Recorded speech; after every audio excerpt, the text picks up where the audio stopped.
नमस्कार साथियों, एक बार फिर आप सभी लोगों का स्वागत है एसएम क्लासेस के यूट्यूब चैनल में। मैं अभिषेक, हम पढ़ते मध्य प्रदेश को जिले वाइज। और आज जो हम शुरू करने वाले हैं ये पढ़ने वाले रीवा संभाग के जिलों को लेकर। आशा करते हैं आपने पुराने हमारे वीडियो देखे, उनको पसंद किया और शेयर भी किया है, उसके लिए धन्यवाद। और हम शुरू करते हैं आपका रीवा संभाग का जिला। इसके अंदर 4 जिले आते हैं: रीवा जिला, सतना, सीधी और सिंगरौली। रीवा संभाग के अंतर्गत 4 जिले आते हैं: रीवा, सतना, सीधी, सिंगरौली। रीवा संभाग को आज हम शुरू करेंगे। रीवा जिले के बारे में हम आज बात करेंगे। रीवा जिले का कुल क्षेत्रफल की हम बात करें तो यह 6240 वर्ग किलोमीटर का कुल क्षेत्रफल है।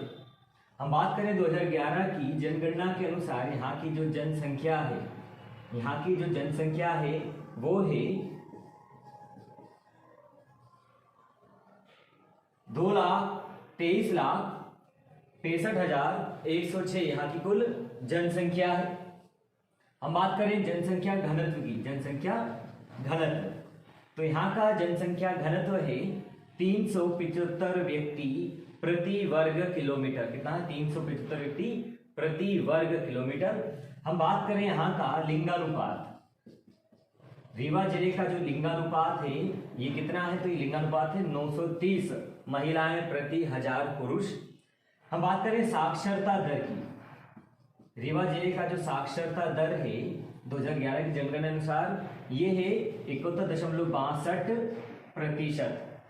हम पढ़ रहे हैं रीवा जिले के बारे में। कुल क्षेत्रफल 6240 वर्ग किलोमीटर, जनसंख्या यहाँ की 23,65,106, जनसंख्या घनत्व है यहाँ का 375 व्यक्ति प्रति वर्ग किलोमीटर, लिंगानुपात है 930 महिलाएं प्रति 1000 पुरुष और साक्षरता दर है 71.62% है। रीवा जिले की बात करें कि ये रीवा जो जिला है ये किन किन जिलों के साथ अपनी सीमा साझा करता है या इसका सीमावर्ती जिले कौन से हैं? तो एक आता है रीवा के पास सतना, फिर आपका सीधी। ये 2 जिले लगते हैं मध्य प्रदेश के, सतना और सीधी रीवा के साथ, और सीमा लगाता है उत्तर प्रदेश राज्य के साथ। रीवा जो है 2 जिलों के साथ और एक राज्य के साथ अपनी सीमा लगाता है। हम बात करें इसकी तहसीलों के बारे में तो रीवा जिला के अंदर, रीवा जिला में जो तहसीलों की संख्या है ये है आपकी 11 तहसील। कितनी तहसील इसके अंदर?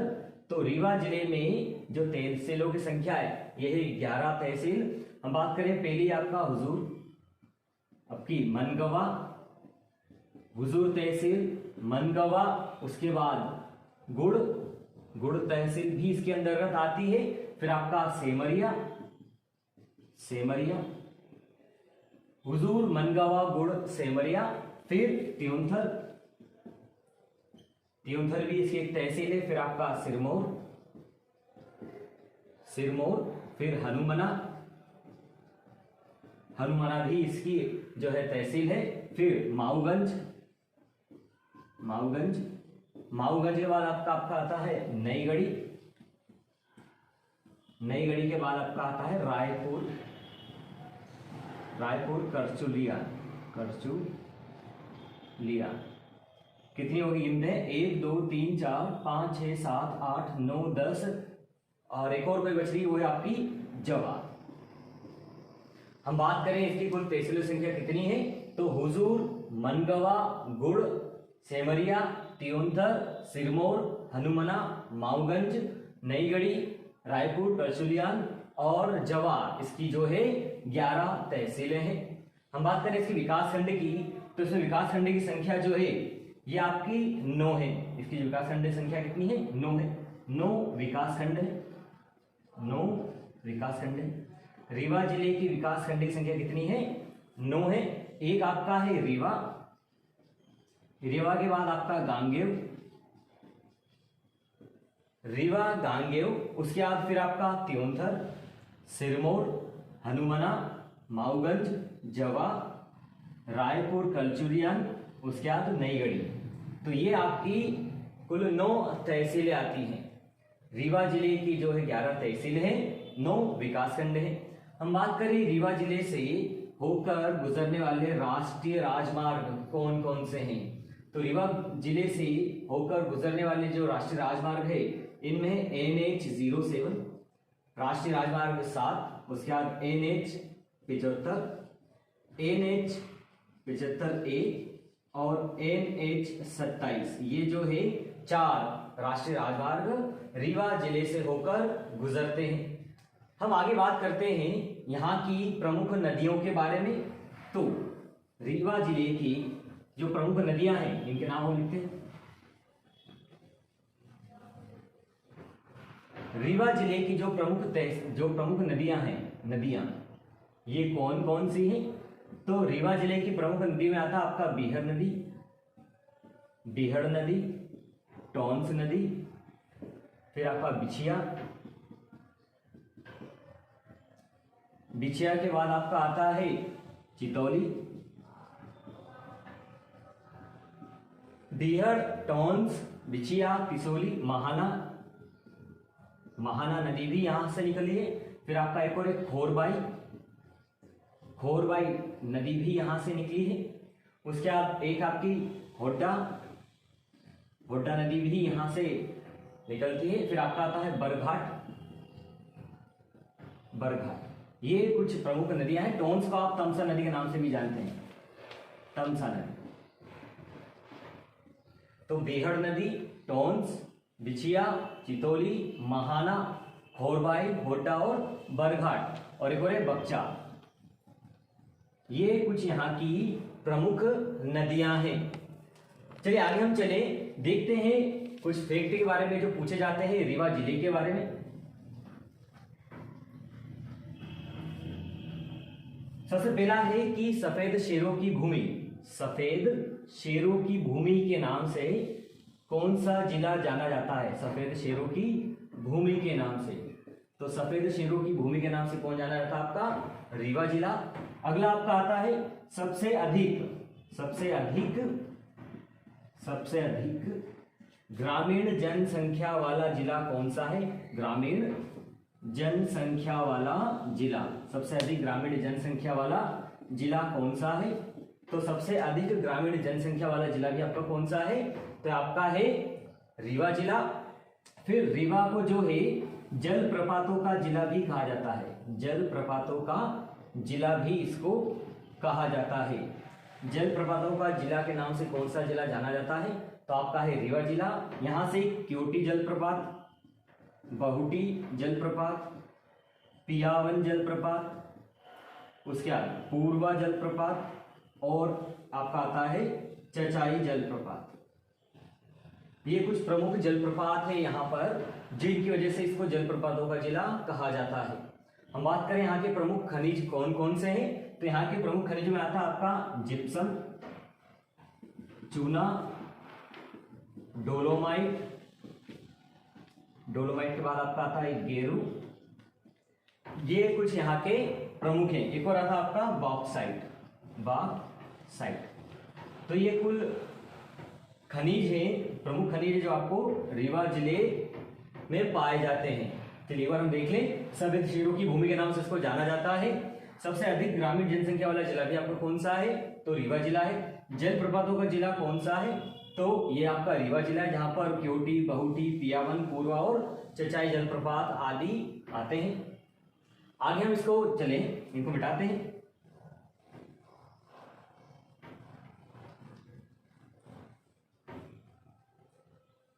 चलिए आगे हम देखें यहाँ पर इसके इतिहास के बारे में। रीवा जिले के इतिहास की बात करें तो रीवा जो था ये चेदी जनपद का हिस्सा था। चेदी जनपद का ये एक हिस्सा था। आगे हम बात करें यहाँ पर तो रीवा का जो नाम है, तो रीवा का नाम है ये पड़ा है रेवा के नाम से। रेवा जो कि नर्मदा नदी का पौराणिक नाम है। नर्मदा नदी का पौराणिक नाम है। तो नर्मदा नदी का पौराणिक नाम रेवा और उसकी वजह से इसका नाम रीवा पड़ा है। प्राचीन काल में ये जो था महत्वपूर्ण व्यापार मार्ग था, महत्वपूर्ण व्यापार मार्ग था जो कहां से होके जाता था, जो बनारस प्रयाग कौशाम्बी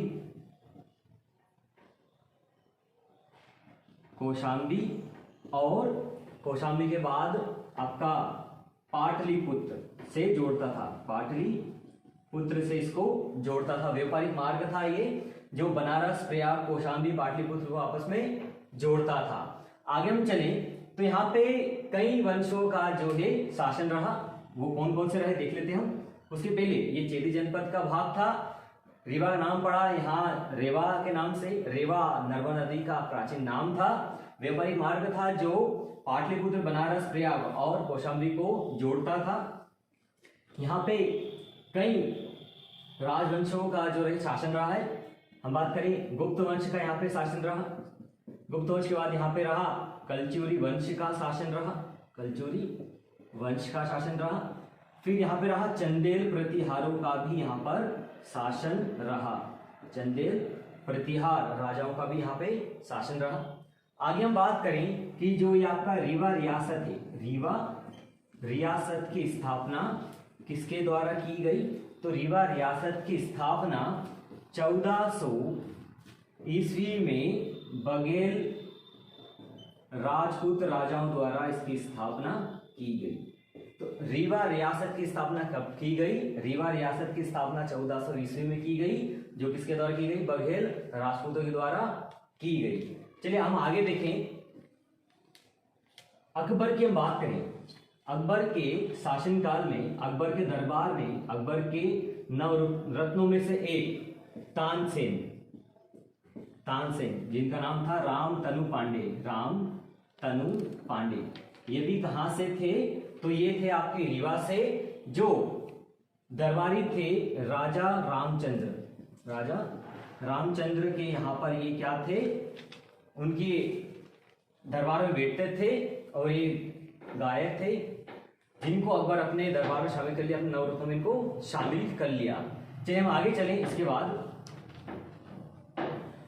हम बात करते हैं आगे, तो 1950 तक ये क्या था, नगर पालिका था, जिसको 1981 में मध्य प्रदेश शासन के द्वारा क्या बना दिया गया, 1981 में इसको बना दिया गया नगर पालिक निगम का इसको दर्जा दे दिया गया, नगर पालिक निगम का दर्जा मिला इसको 1981 में। आगे हम बात करें तो प्रदेश का एकमात्र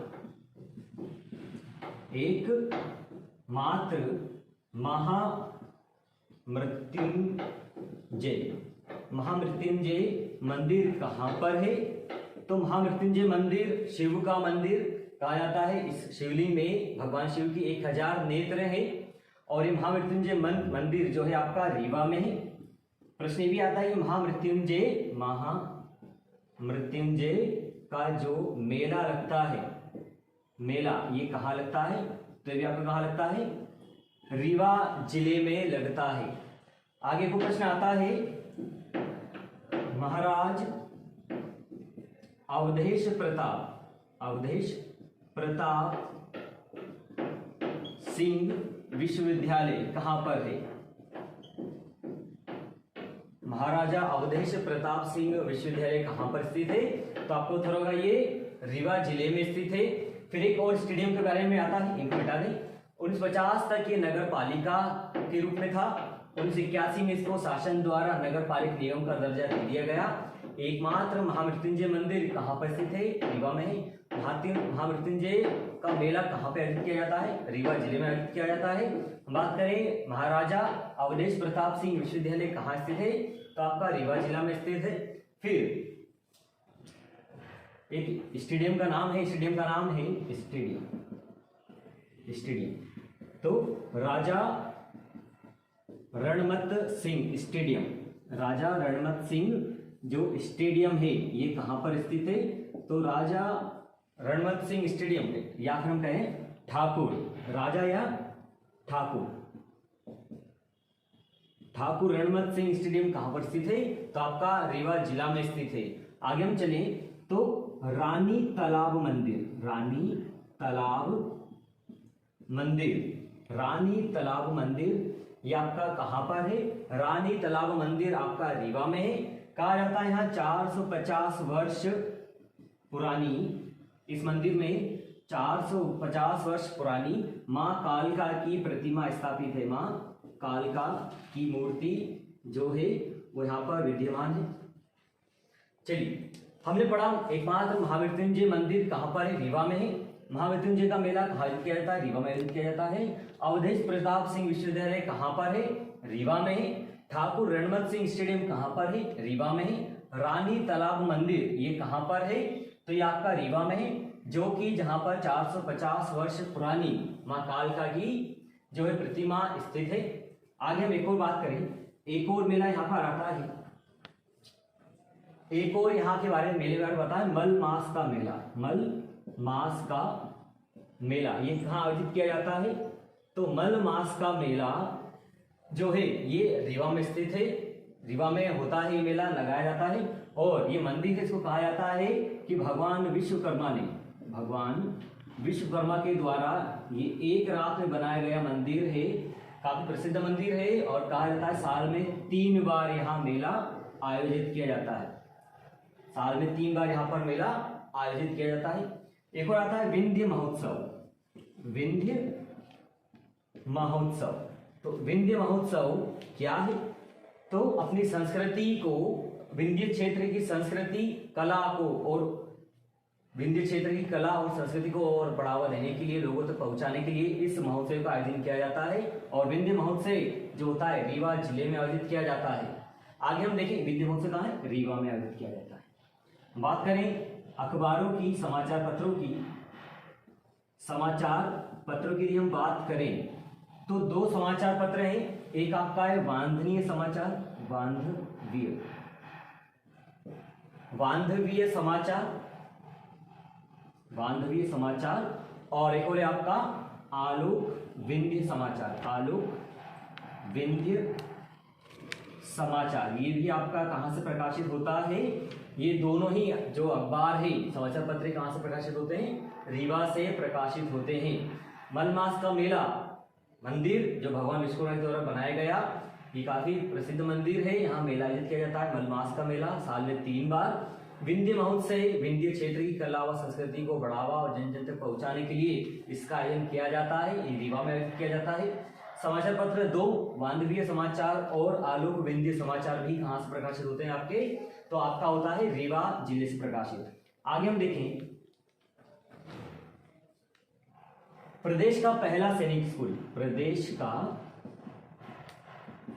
पहला सैनिक स्कूल भी कहां पर है? प्रदेश का पहला सैनिक स्कूल भी आपका कहां पर है? तो आपका रीवा में है। आगे आता है police motor workshop, police motor workshop भी आपका कहां पर है? पुलिस मोटर वर्कशॉप भी आपका कहां पर है? तो आपका रीवा जिले में स्थित है। फिर आता आपका पुरातत्व, पुरातत्व लेखाकार संग्रहालय, पुरातत्व लेखाकार संग्रहालय भी आपका कहां पर है? तो आपका रीवा में है। प्रदेश का पहला सैनिक स्कूल रीवा में है। पुलिस मोटर वर्कशॉप भी आपका रीवा में है। पुरातत्व अभिलेखाकार संग्रहालय भी आपका कहां पर है? तो ये आपका रीवा में है। हम बात करते हैं गोविंदगढ़ के बारे में। गोविंदगढ़, गोविंदगढ़ के बारे में पूछा जाता है कि आम अनुसंधान संस्थान, आम अनुसंधान केंद्र आपका कहां पर स्थित है? तो आम अनुसंधान केंद्र रीवा में स्थित है। और कहां पर है? गोविंदगढ़ में। हम बात करें गोविंदगढ़ में तो रीवा का जो प्रमुख किला है, रीवा का प्रमुख या मुख्य किला भी आपका कहां पर है? तो रीवा का जो मुख्य किला है ये भी आपका कहां है? गोविंदगढ़ में है। आगे हम इसको मिटाते हैं, देखते हैं आगे।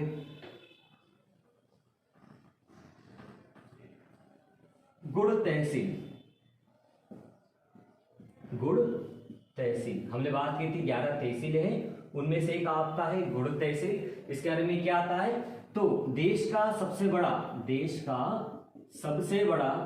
सबसे बड़ा सौर ऊर्जा, सबसे बड़ा सौर ऊर्जा, सबसे बड़ा सौर ऊर्जा, सबसे बड़ा सौर ऊर्जा सोलर पार्क आपका कहां पर स्थापित किया जा रहा है? तो रीवा के गुड़ तहसील में इसको स्थापित किया जा रहा है। चलिए, हमने बात की पहला सैनिक स्कूल कहां पर है? तो रीवा में है। हम बात करें पुलिस मोटर वर्कशॉप भी कहां पर था? आपका रीवा में था। पुरातत्व अभिलेखागार संग्रहालय भी आपका कहां पर है? रीवा में है। देश का सबसे बड़ा सौर ऊर्जा या सोलर पार्क भी कहां बनाया जा रहा है आपका? तो ये बनाया जा रहा है रीवा जिले में। चलिए आगे हम बात करें सिरमौर तहसील के बारे में। सिरमौर तहसील के बारे में, तो सिरमौर तहसील के बारे में, ये रीवा जिले की तहसील है। यहाँ पर टोंस जलप्रपात, टोंस जलप्रपात आपका कहां पर है? तो टोंस जलप्रपात आपका रीवा जिले के सिरमौर तहसील पर है। टोंस जल विद्युत परियोजना कहां पर है?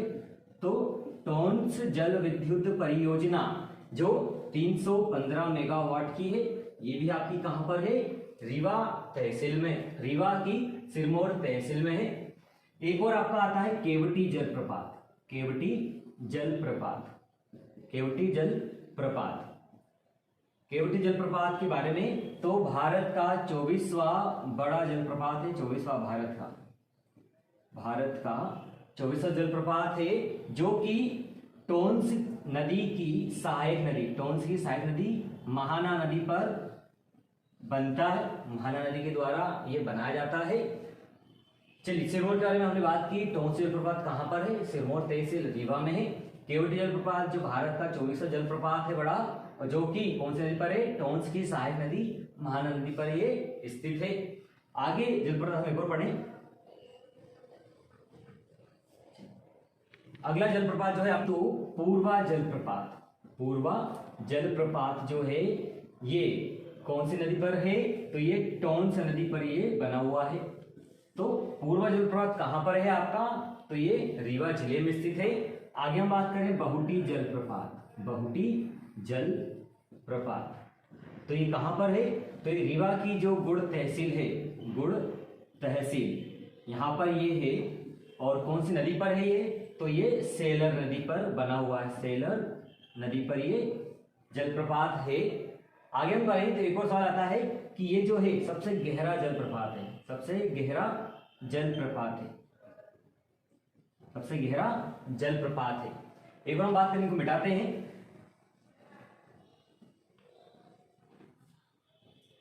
पियावन जलप्रपात, पियावन जो जलप्रपात है ये भी आपका कहां पर है? तो पियावन जलप्रपात भी आपका जो है रीवा जिले के सिरमौर तहसील में है, सिरमौर तहसील में है पियावन जलप्रपात। चलिए आगे हम बात करें, इनको मिटाते हैं। चलिए आगे हम बात करें बेलोही जलप्रपात, बेलोही जलप्रपात। तो बेलोही जो जलप्रपात है ये कहां पर है? तो ये रीवा की ही हनुमाना तहसील में स्थित है। बेलोही जलप्रपात कहां पर है? तो रीवा जिले में है। कहां पर है रीवा के? तो हनुमाना तहसील पर है। और ये कौन सी नदी पर है? गौरम नदी, गौरम नदी पर ये बेलोही जलप्रपात है। और अब आते हैं सबसे प्रमुख आपका एक जलप्रपात है चचाई जलप्रपात, चचाई जलप्रपात, जो किस नदी द्वारा बनाया जाता है? जो बनाया जाता है बीहड़ नदी द्वारा, बीहड़ नदी द्वारा ये बनाया जाता है। ये प्रदेश का सबसे ऊंचा जलप्रपात है, प्रदेश का सबसे ऊंचा जलप्रपात आपका कौन सा है? तो आपका चचाई जलप्रपात है, जिसकी ऊंचाई कितनी है? 130 मीटर। चचाई जलप्रपात कहाँ स्थित है?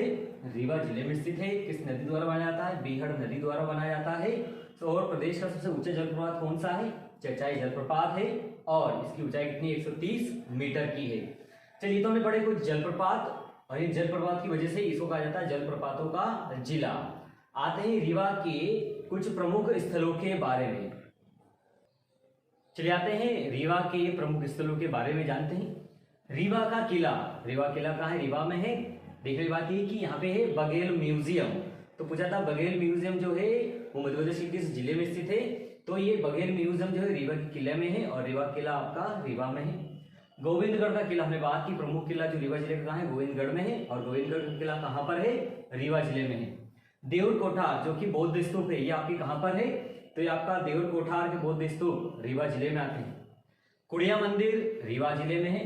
लुकेश्वर नाथ मंदिर, चिरहुला नाथ मंदिर, वेंकट भवन जो कि खगोलीय विद्या केंद्र है, ये आपका रीवा में है।